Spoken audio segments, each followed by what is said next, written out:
Si requieres más información para tu proyecto, contáctanos a través del enlace que está en la descripción de este video.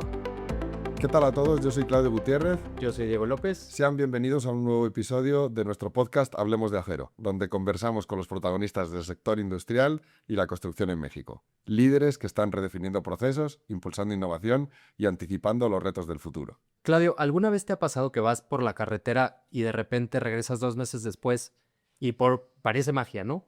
Aparece un edificio, una carretera, algún viaducto.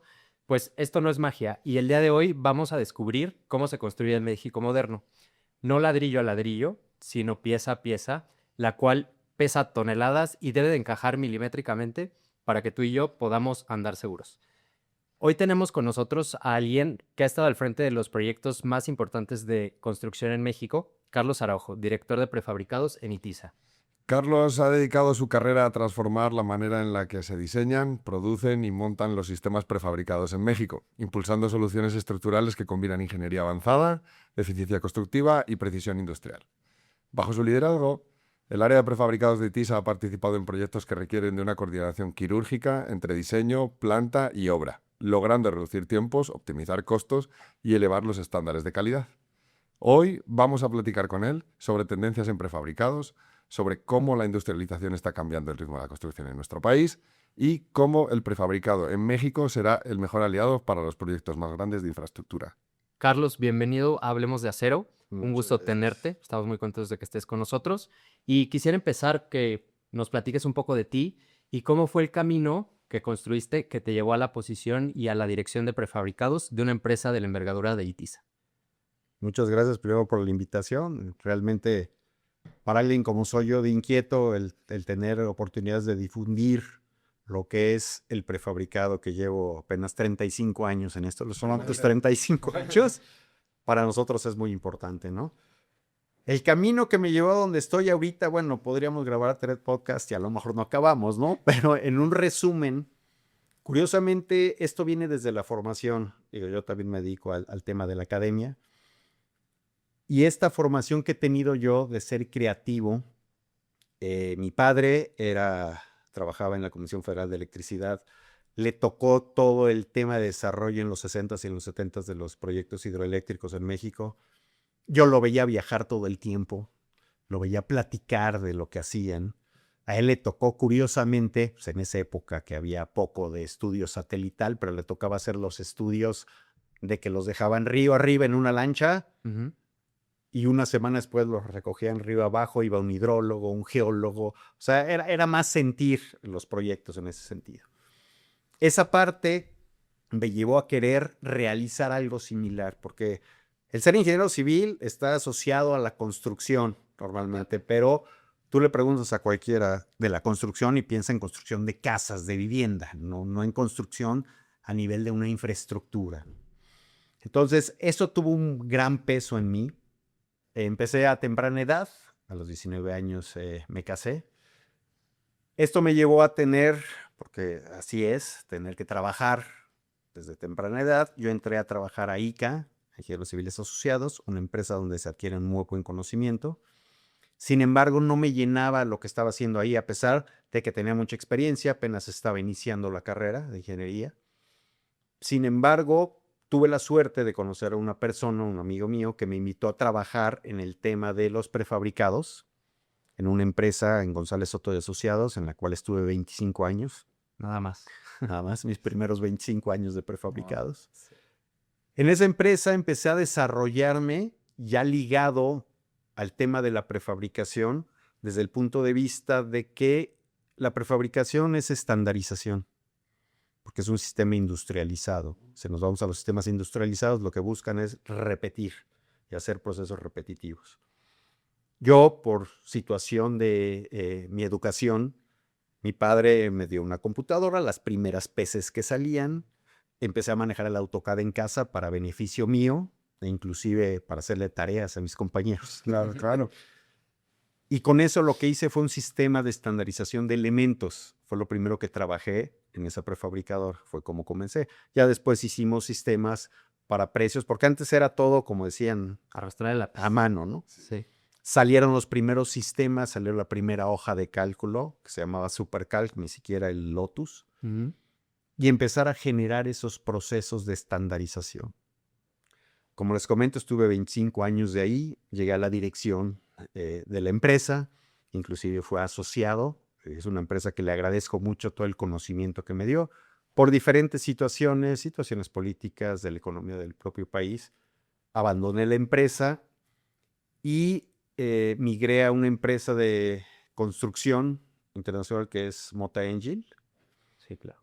En la cual los portugueses me pidieron que desarrollara una prefabricadora dentro de su empresa de construcción. Inclusive había la proyección de primero atender el mercado interno de los proyectos que ya tenían ellos, proyectos de infraestructura, y posteriormente ya salir a mercado para hacer competencia a las demás empresas de prefabricados. La realidad es que estuve un corto tiempo ahí, solo 2 años, porque cambiaron la mentalidad, ya no se dio ese asunto. Y en ese momento en ITISA me buscaron. En ITISA estaba el que fue mi primer jefe en González Soto, el ingeniero Gabriel Santana, un buen referente en el área comercial de los prefabricadores. Y me dijo que me fuera con ellos, ¿no? Entonces, yo sin problema accedí. Yo ya conocí a ITISA, una fuerte competencia mía. Totalmente. Claro. Un buen aliado en algunos proyectos, porque ya sí lo hacíamos. Y entré en la subdirección de proyectos, posteriormente adquirí ya la dirección de proyectos o me moví a la dirección de proyectos y un par de años más tarde ya a la dirección general del área de negocios dentro del grupo de ITISA, ¿no? Y bueno, ahí vamos, gracias a Dios, creciendo, Qué bueno. bien cimentados, se ha generado grupos nuevos, hay gente que traigo ahorita que conozco hace 30 años, que está trabajando con nosotros, hay gente nueva, todo es un equilibrio y es parte de formar equipos de trabajo que más que sean productivos, que realmente estén ensamblados, como dicen, ¿no? Que funcione la maquinaria, exacto. Es la cohesión. Bueno, aprovechando eso, ITISA es referente en el país por los proyectos a gran escala que hace. Y desde tu perspectiva, ¿qué distingue a ITISA en el mercado y cómo ha evolucionado la demanda de soluciones prefabricadas en México pues en la última década, que creo que, o 2 décadas quizás, que ha sido muy importante, ¿no? Creo que la principal, la llamaría virtud que tiene la empresa es la ingeniería de valor. La ingeniería de valor lo que hace es darte una solución, no necesariamente que ya exista, puede ser una nueva solución, puede ser una adaptación de una solución. Incluso hecha a la medida, ¿no? O sea, específicamente para... Se vuelve un tailor-made que haces para un proyecto, pero puede ser algo que ya se haya elaborado en otras partes. Es muy importante mencionar que somos miembros a nivel nacional de la ANIPAC, la asociación que junta a todos los prefabricadores en México, y del PCI, que es la que nos rige sobre todo en normas y en reglamentos y especificaciones. Es curioso, pero por el tema, hay una frase muy coloquial que dicen, mientras el motor de pulque sea más barato que el de gasolina, está un poco difícil competir con la industrialización. Así es. Que se basa más en el uso de maquinaria que de mano de obra. Sin embargo, aquí lo interesante, y es donde entra la ingeniería de valor, nosotros tenemos que desarrollar muchas veces lo que se hace en Estados Unidos con $1, lo tenemos que hacer aquí con $1. Ahí lo aplica el tipo de cambio. Para ser Ahí sí es competitivos. 1 a 1, ¿no? Exactamente.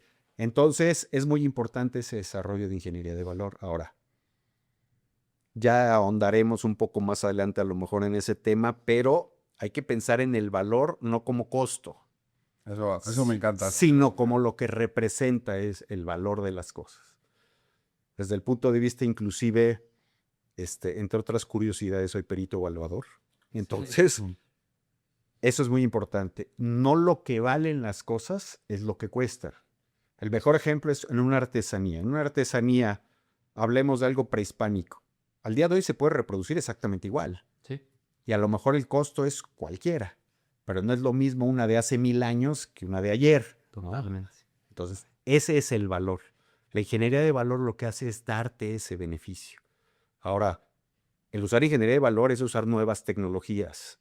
También, y esto viene desde la academia, desde la escuela, muchas veces tenemos miedo al cambio Sí, la por el resistencia. uso de nuevas tecnologías que las vemos que tienen un costo muy alto, pero no vemos el valor que se les puede dar o lo que podemos obtener. Como dicen, no siempre gastar más es perder. Hay veces que gastas más y ganas más. Son conceptos, ¿no?, que se manejan de esa manera. Entonces, creo que lo que más aportamos es esa ingeniería de valor y que hemos desarrollado diferentes sistemas constructivos, diferentes maneras de llevar a cabo proyectos y que pueden darnos mucho, ¿no?, en ese aspecto. Totalmente de acuerdo contigo, Carlos. Como ya vimos, lideras un área donde prácticamente el margen de error es cero o tiende a cero o queremos que tienda a cero. Y pues comparándolo con los sistemas tradicionales no prefabricados, ¿qué te exige el prefabricado en términos de logística, diseño, planeación para que tu proyecto nazca ya exitoso? Obviamente sabemos que en el proceso pueden suceder muchas cosas, pero que desde la concepción ya venga, pues... Mira, si hay un tema importante en cuanto a lo que son normas y tolerancias. Vaya, tú podrías hablar de un reloj suizo que es así a la perfección y es más perfecto que un prefabricado. O sea, Sí, los total. prefabricados tienen sus tolerancias, Sí, sí, sí. como cualquier elemento que se pueda hacer, colado en sitio, elemento de acero, elemento prefabricado de concreto. O sea, siempre hay sus tolerancias. Ahora, hay elementos, digo aquí abarcando algo muy específico, por ejemplo, los durmientes de concreto. El durmiente de concreto es un elemento que tiene tolerancia cero. Ese sí. Digo, es más fácil de manejar desde el punto de vista, no que ni es el de inventar el hilo negro, pero tampoco es algo que haga cualquiera. Totalmente. O sea, lleva un cierto diseño, un cierto proceso, pero sí es tolerancia cero. Hablando de estructuras mayores, hablando de estructuras que son de un viaducto, por ejemplo, sabemos que por el comportamiento de los materiales pueden llegar a tener por cambios de temperatura, que pueden tener acortamientos, pueden ser volverse más elásticos, exactamente. Entonces tienen que tener esas tolerancias. Así es. Creo que lo más importante en el desarrollo de un proyecto de ingeniería de prefabricados es la propia ingeniería y no nada más las características técnicas. No es el hecho de las normas con las cuales diseñas. Hago un modelo matemático, obtengo elementos mecánicos, pero sin ser muy técnico, y eso lo traduzco a un diseño estructural. Ese diseño estructural, a lo largo de los años que llevo en esto, los ingenieros que se dedican al diseño estructural varían sus soluciones y todas cumplen con el tema de los reglamentos y las normas, ¿no? Pero lo que es importante en el prefabricado es el diseño que se hace para cada una de las etapas. Independientemente del tema de la combinación de acero con concreto, por el comportamiento, es el hecho de saber cómo se comporta durante su fabricación. Sabemos que en el caso de elementos pretensados, generalmente el prefabricado trabaja por adherencia del cable de preesfuerzo al concreto. Cuando se está lista al 80% de la resistencia del concreto, se pueden cortar los cables para hacer la transferencia de preesfuerzo. Y a la flecha. Que sabemos que debe haber un control justamente de la contraflecha. Sí. Una contraflecha máxima esperada, la cual, si hablamos de temas de viaductos, sistemas de piso, tiene que estar bien controlada porque si no nos arroja nuestra cota superior ya con el firme o lo que se le ponga en la parte superior. Se hace Entonces, encima, ¿no? exactamente. La primera etapa es fabricación. Y eso viene desde la ingeniería. Así es. Y es muy fácil la ingeniería desde el punto de vista que el papel aguanta todo. Sí. O sea, tú puedes poner dos varillas El que autocad están aguanta separadas a 3 milímetros, pero quiero ver Que pase que en la pegado. ejecución Sí. estén a 3 milímetros. Las van a hacer juntas, lo van a hacer como un paquete. O sea. Entonces, por eso es la importancia de la sensibilidad de los diseñadores con lo que pasa en la realidad. La segunda etapa es la de transporte. Hemos transportado piezas 1,600 kilómetros de la planta a su lugar final donde van a estar colocadas. Donde existen baches. Bloqueos. Claro, ahora que están de moda, bloqueos. Está el tema de las curvas, pues esas curvas en espiral, que la parte del tractocamión va hacia un lado y la plataforma va hacia el otro, entonces tiene una torsión el elemento. Y debe de venir desde el diseño, entiendo. Por eso, justamente lo que te quiero comentar o les quiero comentar son las etapas de del uso del prefabricado. No nada más es cumplir con una memoria de cálculo de que el elemento... Sí, pasa un coche por encima y no se rompa. Exactamente. Y la tercera etapa que es importantísima, hablemos, por ejemplo, de un edificio, que ya tuve la experiencia de tener estos momentos, en el cual yo hago un edificio de 30 niveles, con columnas segmentadas, en la cual las voy fijando con sus conectores para luego hacer el colado del nudo. Es una de las maneras de solucionar. ¿Qué pasa cuando me viene un sismo en el momento en que yo monté una columna, la tengo con sus vientos detenida y no tiene el nudo colado? Ahí técnicamente me está faltando esa sección de concreto. Y entonces el acero no tiene la capacidad de tomar la tensión y la compresión. Yo tengo que diseñar mi estructura para que soporte las condiciones no de servicio, sino las condiciones del proceso del montaje. Entonces, si se fijan, es fabricación, transporte y montaje en sus diferentes etapas, no tanto las condiciones de servicio. Luego las condiciones de servicio son más benéficas que todo lo que les Me comenté. complica más lo anterior, ¿no? Exactamente.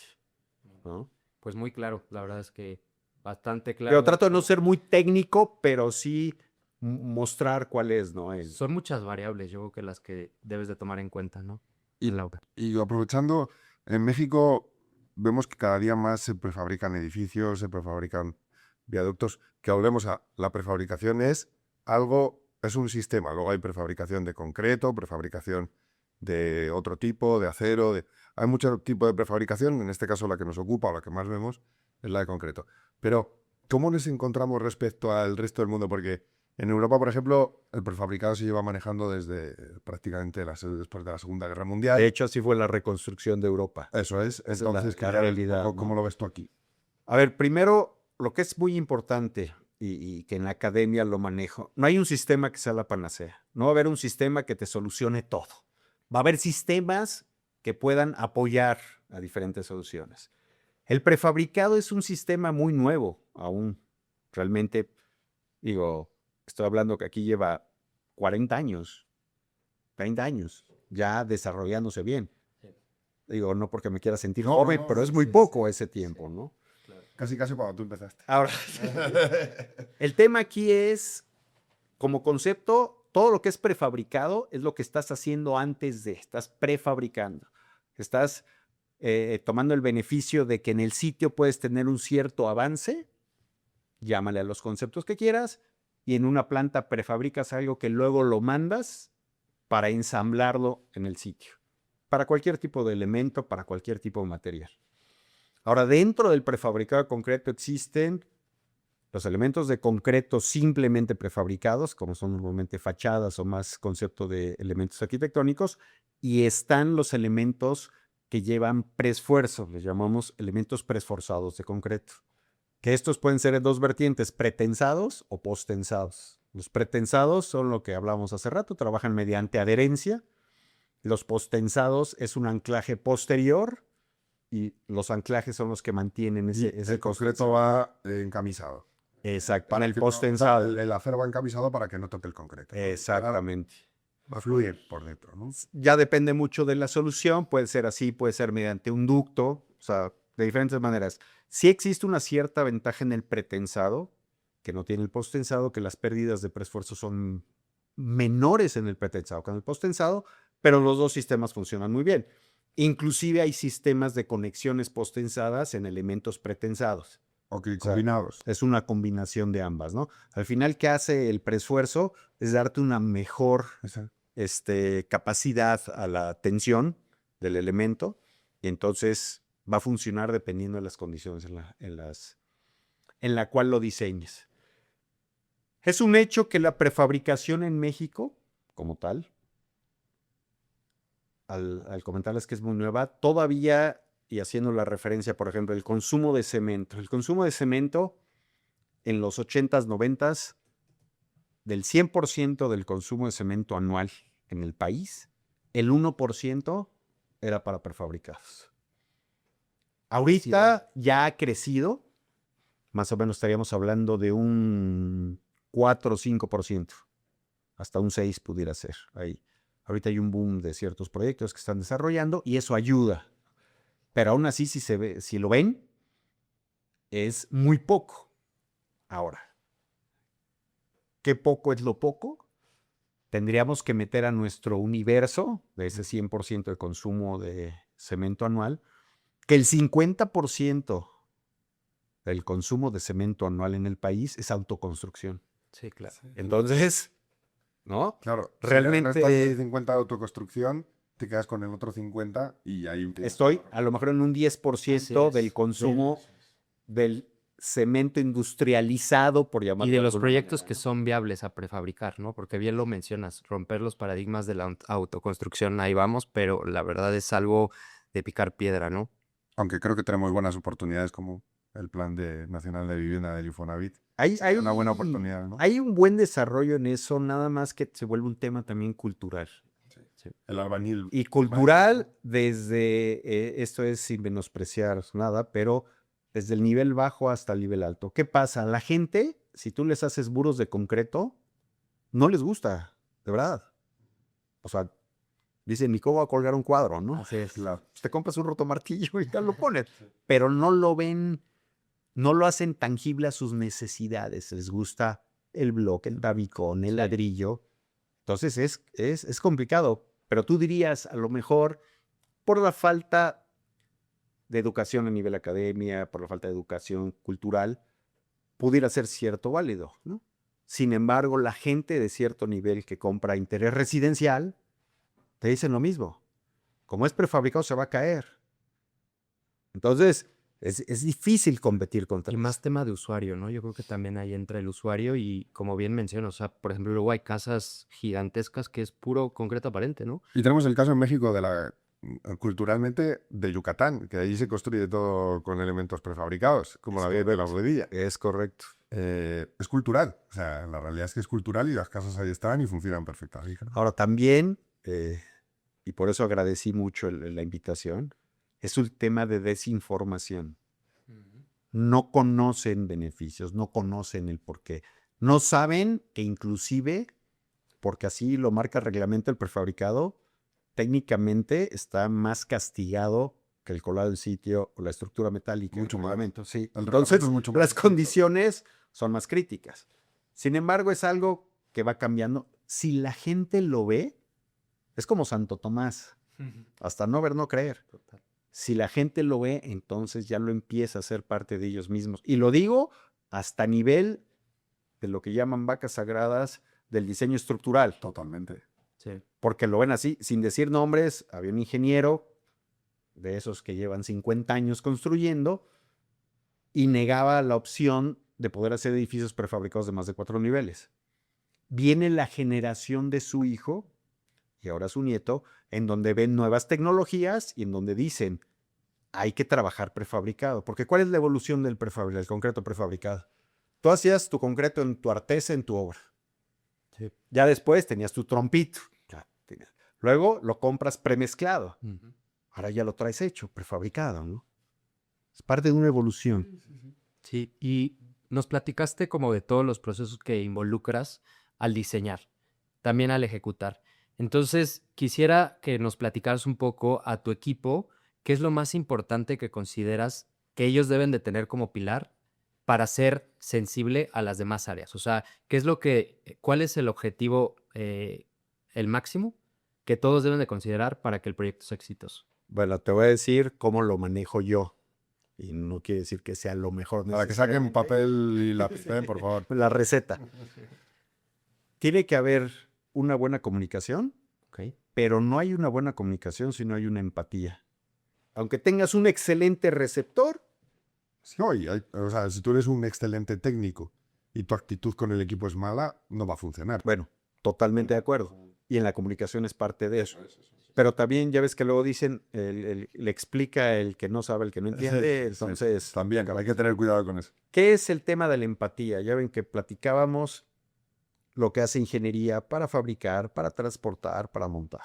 Ingeniería es un área de la empresa.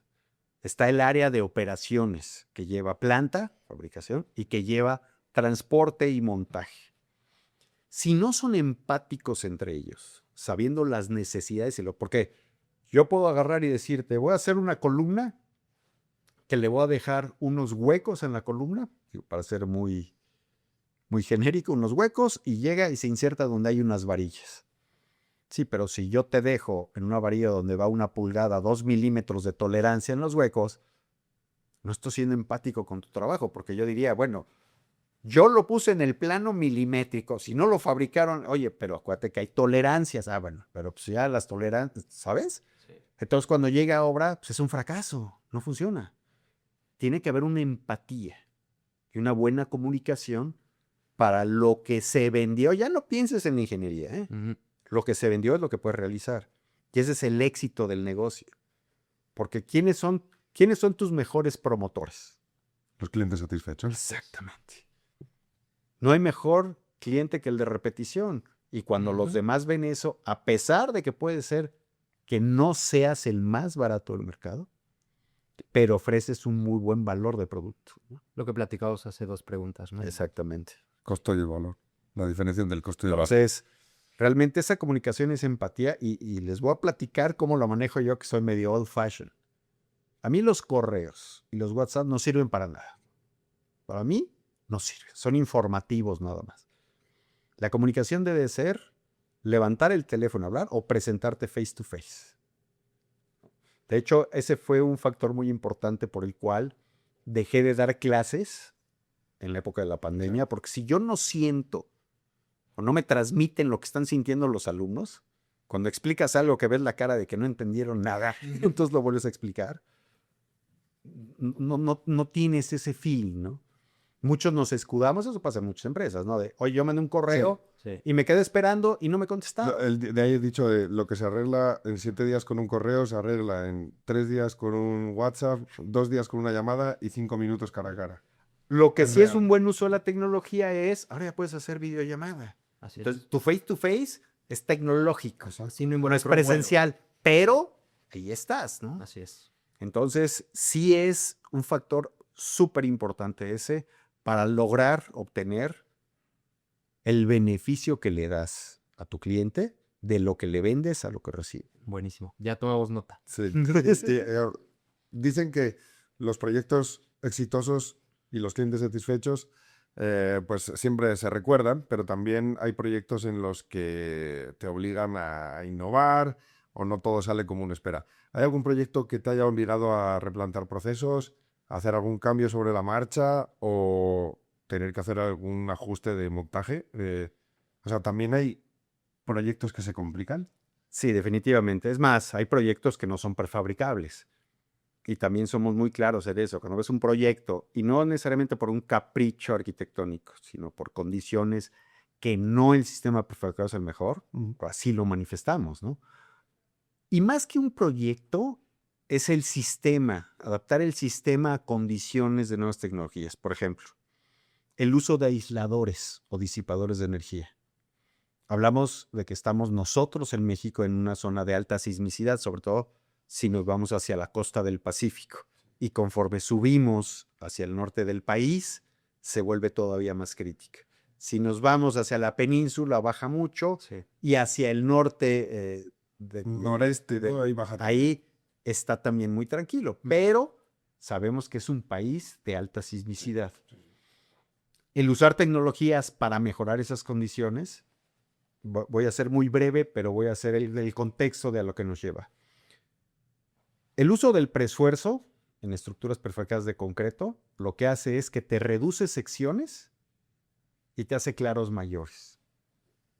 Principalmente esa es una de las... Así es como se logran, por ejemplo, los lofts que se ven sin columnas. Exactamente. Los estacionamientos que se ven sin columnas. Pero bajando la sección de concreto. Claro, o sea, llevas menos volumen de concreto. Menos peso, más bien. Llevas menos volumen de acero de refuerzo. También. Luego eso no puede ser muy benéfico para ustedes, pero también llevas acero de preesfuerzo. Es una sustitución. Eso es. ¿Qué pasa con esto?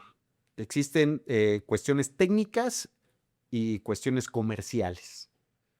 Obviamente, al tener menos insumos, pues el costo es menor. Aunque pueden ser insumos con un precio un poco más Puede elevado. ser mayor, pero te voy a decir qué pasa y ustedes son los maestros en esto, porque el acero de refuerzo el comportamiento, porque pues no estamos aislados. En la globalización ya dependemos de movimientos en otros mercados. Pero el acero de refuerzo, el comportamiento del acero de refuerzo contra el acero de preesfuerzo, la volatilidad es mayor. Sí, totalmente. Al utilizar acero de preesfuerzo en un cierto volumen, reducimos, eso en el aspecto comercial, reducimos el riesgo. O sea, el famosísimo risk management que hacemos es la variación que vamos a tener es menor que si lo hiciéramos todo con puro acero de refuerzo. ¿Estamos de acuerdo? Ahí es más una ruleta. Pues sí, pero tienes un cierto control. Claro, claro. Ahora bien, al tener menos volumen de concreto, esto se convierte en dos situaciones desde el punto de vista técnico y suma lo comercial. La primera, tu estructura pesa menos. ¿Qué pasa? Tienes menores reacciones, la cimentación se vuelve más eficiente. Sí, más ligero. Que a mí no me comparan contra la cimentación porque yo en el comparativo entro metro cuadrado de estructura. Así es. Pero este es un beneficio ni siquiera operativo, de inversión inicial. Y el segundo es, a menor masa, menor respuesta sísmica. Es como ¿Qué un quiere decir? péndulo. El mejor comportamiento estructural va a que tiene mayor peso la propia estructura, ¿no? Ya luego entran otros factores de beneficios y todo eso, ¿no? Pero en cuanto a los retos que hemos tenido es adaptar tecnologías nuevas a lo que venimos desarrollando ya desde hace muchos años. Por ejemplo, en Nueva Zelanda, que está dentro del cinturón del circunpacífico volcánico, hay edificios que no conectan las traves con la columna, usan puro neopreno, está totalmente suelta la estructura. Digo, son ejemplos, aquí todavía no nos arriesgamos a hacer eso. Hay veces que lo hemos hecho nosotros para juntas constructivas, ¿Sí? pero, o sea, al final es adaptar Sí, sí, sí. lo que tienes de tecnología. Así es como los amortiguadores en los edificios que han ido viniendo. Exactamente. Tantas cosas que... Entonces, más que en un proyecto en específico, sí vamos evolucionando la manera de fabricar. El uso de moldes, hay nuevas tecnologías de moldes, ya hay moldes 100% hidráulicos que se manejan por computadora y te dan la precisión milimétrica, o sea, todo ese tipo de cosas las vas adaptando. Pero el reto como tal es en la técnica, no tanto en la manera de fabricar, sino en la técnica de resolver un proyecto estructuralmente, lo que tomas de esa Y tecnología. lo más optimizado Y posible. vaya, vámonos desde cómo son las plataformas ahora con BIM y todo eso, ¿no? Así es. Sí. Entonces, Sí, la realidad es que el mundo cambia muy rápido y saberse adaptar yo creo que es un gran acierto. Y pues pasándonos un poquito más, sé que te gusta tanto la música como el deporte. Estos dos aspectos, ¿cómo los has aplicado y de qué te sirven en la parte tanto laboral como personal? bueno, lo voy a separar un Sí. poco porque son dos conceptos distintos. Porque inclusive en el caso del deporte, me queda muy claro que la más importante es el trabajo en equipo. Pero eso no quiere decir que todos son iguales. En un equipo de fútbol hay un director técnico, el cual dirige al equipo. Un director dirige. Es como en una empresa, un director dirige, un gerente gerencia, y hay que saber cada uno qué tarea lleva. Sí, ¿cuál es tu Sin rol? embargo, el director técnico, a pesar de mandar en cancha y en vestuario, tiene a su capitán, que es su vocero en el vestuario por los jugadores. Y nada más puede haber un capitán. Sí, No puede haber dos, porque se rompe el vestuario. Lo mismo pasa en una empresa.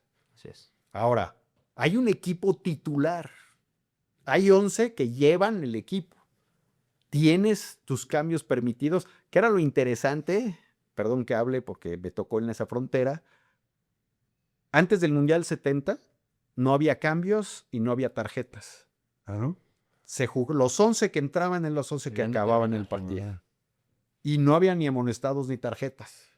Te podían expulsar Ujú. por alguna falta grave, pero hasta ahí. Ahora ya hay 5 cambios, ¿no? Ya se volvió un sí, poquito sí. más, ya se diluyó También eso. se Pero, juegan más partidos. pero también esa es una estrategia. Todos en la vida, todos, personalmente y en equipo, tenemos estrategias para conseguir lo que queremos. Tenemos estrategias para tener una buena relación.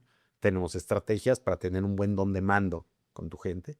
Entonces, en el equipo, la estrategia te debe llevar al triunfo. Así es. Y a pesar de que tienes un equipo titular, tienes suplentes que van a ayudar a lo que tienes que hacer es ganar. ¿Y cómo se gana? Metiendo goles. Entonces tu objetivo es meter gol. Ese es tu target que tienes, ¿no? Uno pensaría, claro, es muy fácil comparar un deporte donde hay varios jugadores que intervienen a una empresa porque son varios los que intervienen. ¿Qué pasa en un deporte individual? Tenis. Tienes la estrategia, tienes a tu coach, haces tu entrenamiento. Sí. En un nivel más acotado, pero llevas las mismas características del otro. Ahora, ¿qué pasa en un deporte como el golf? Que se vuelve una competencia en uno mismo. Tienes a tu caddy. Así es. O sea, no eres juez y parte. Entonces, al final, siempre tienes que tener esa adaptación de esa convivencia y comunicación para lograr tu objetivo. Excelente. Eso en lo que es el deporte. ¿Qué pasa con la música? La base de la música, que es la composición, tienes que llevar un cierto ritmo, ¿no? Un ritmo que te lo va a marcar, que ahora lo llaman mucho por el tema de los beats, en el tema de música electrónica, que te da un cierto ritmo a seguir, ¿no? Sí, claro. Pero desde la composición, ¿tú qué buscas? Hacer una balada, hacer un reggaetón, Es lo que te iba a decir. hacer Sí. lo que vayas a hacer, todo tiene su arte, ¿eh? Aprendes a eso. Yo estuve estudiando con el sistema y presenté los exámenes de la Board of Music de Londres, de la Royal, y entonces entiendes esos conceptos. Porque aparte, lo bonito de la música es que es matemática pura. Por los compases, los tiempos. Me decía un profesor de composición que decía, tú ve lo que te pide tu propia composición. O sea, te pide que vuelva a aparecer una nota, te pide que vuelva a aparecer un cierto compás. Son procesos. En la Y es construcción, repetitivo, ¿no? en la prefabricación, son procesos. Sí. En la vida, tienes tu infancia, tienes tu preadolescencia, tienes tu adolescencia, tienes tu adultez. Entonces, realmente, digo, eso lo aprende uno ya más grande y cuando maduras. Sí. Pero a mí me hubiera encantado también que en mis clases de música en la infancia, en lugar de enseñarme a cantar, aparte canto horrible, pues, pero con mucho ímpetu, Sí. que te enseñaran ese tipo de cosas, el orden. Que a lo mejor en ciertas disciplinas te lo van metiendo, ¿no? Sí. Pero ese orden, ese seguir procesos para llegar a un objetivo, tanto en el deporte como en la música, se vuelve muy clara. En la música muy claro el tema matemático, aquí muy claro el tema de la estrategia para obtener ese Trabajo en objetivo. Valor. Exactamente, ¿no? Buenísimo. Trabajo resultado. Es como lo veo yo. No, pues sí. Y aprovechando esta parte personal, veo que otra de tus pasiones es la pedagogía. Y si tuvieras un solo consejo para alguien que va empezando su carrera hoy, que va iniciándose en este mundo tan apasionante, ¿cuál sería? Nos ven a veces muchos estudiantes, futuros ingenieros, futuros arquitectos, futuros empresarios. ¿Qué les puedes decir? Mira, no irme directamente a lo mejor al sector o la categoría de ingenieros o arquitectos, o Sí. viceversa, sino más bien a lo que me hubiera gustado a mí desarrollar independientemente de la ingeniería o no. Y son dos aspectos muy importantes. El primero, que es creo que se carece más ahora que hay ese poco contacto. Yo estoy muy en contra de las clases en línea, porque falta ese feeling, es el valor de saber de que nunca preguntas algo malo o que nunca haces algo malo. Y se los voy a decir, ¿a qué lo traduzco? En mi tema del trabajo de doctorado, tú lo que haces es, das una teoría de algo. Si no se cumple, ya demostraste que no se cumplió. Si se cumple, demostraste que se cumplió. Entonces no estás mal. ¿Me explico? La gente se ha vuelto poco a través de estar atrás de una pantalla, atrás de un teléfono. La cuestión interpersonal se ha perdido. Y yo creo que es lo que más nos lleva a desarrollarnos. Por ejemplo, ustedes que son de área comercial, Comerciales, saben, es algo, saben el valor que tiene se eso. ve mucho con la generación Z que, oye, una de las, antes lo llamaban soft skills, ahora power skills, Sí. es, si eres capaz de comunicarte, eres capaz de estar aquí face to face contigo porque aquí estamos muy en paz, pero luego nos peleamos mucho negociar. Tras bafalinas. Vamos a llegar a un acuerdo, a construir una relación comercial y los ves y ya le marcas por teléfono y ya no le gusta. O sea, si no le mandas un WhatsApp, y eso es algo que nos estamos encontrando, que en los futuros comerciales entiendo que va a venir la inteligencia artificial, van a venir otras cosas, que veremos a ver cómo queda todo esto, pero esas power skill tristemente se están perdiendo. Pero, por ejemplo, ¿qué te da la inteligencia artificial? ¿Qué te da? Hombre, Lo que tú le alimentas. Así es. eso te da.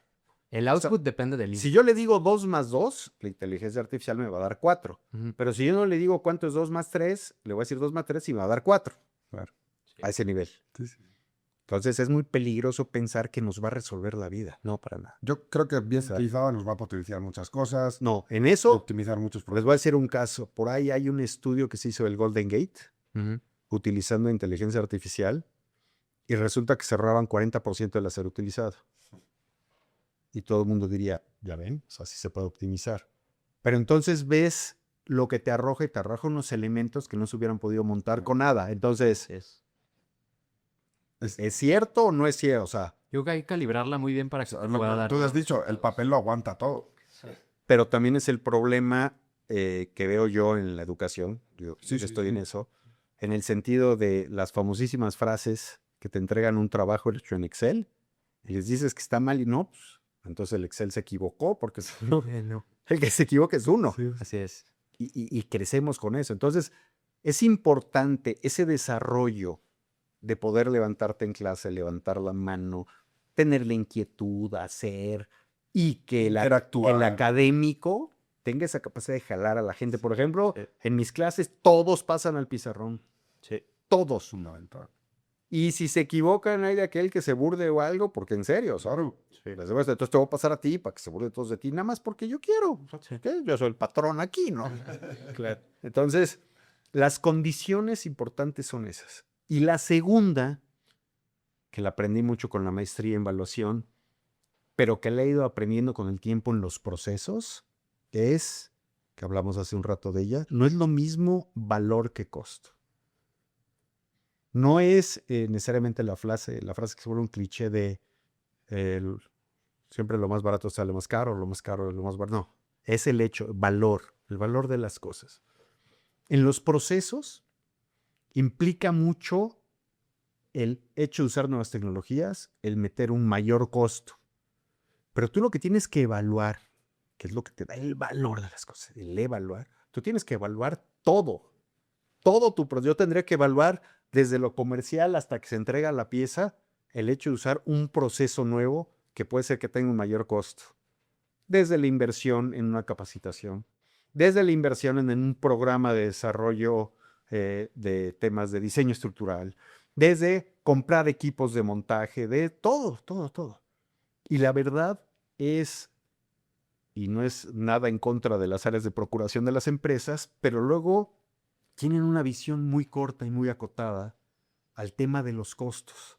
Tener esa capacidad de interactuar con tu exterior, con tus pares, con tus superiores, con tus inferiores, con tus hermanos, con tus papás, con tus suegros, con tu novia, porque es así, ¿eh? O sea, eso es en la vida diaria. Es lo mismo que te va a dar el éxito profesional. Totalmente. Yo creo que el soft skill lo debes desarrollar desde una etapa muy temprana. Lo técnico lo puedes aprender y lo puedes estudiar en un libro. El soft skill sí necesitas ese tipo de líderes como lo eres. Pero, ¿dónde crees que se da eso? En la calle. Sí, en la escuela, en la temprana edad, ni siquiera en la casa. ¿Cuánto tiempo pasas en la escuela y cuánto tiempo pasas en tu casa? Sí. Totalmente. Y luego la enfoca y luego... Entonces, Actividad extra clase, etcétera, etcétera. Yo creo que es donde puedes desarrollar todos estos soft skills que ya nos platicaste. Y pues espero que a toda la audiencia que hayan hecho sus anotaciones, porque yo ya las tengo. Y pues la realidad es que estamos muy contentos de haber tenido esta plática contigo, al Carlos. contrario, No muchas sé si gracias si quieran agregar algo más. Bueno, yo quiero darte las gracias. Siempre es un placer poder... Nosotros te conocemos, pero siempre digo que el leitmotiv de fundar este podcast de Acero es toda la gente increíble que conocemos, que son nuestros clientes, nuestros académicos, incluso directivos de nuestra propia compañía.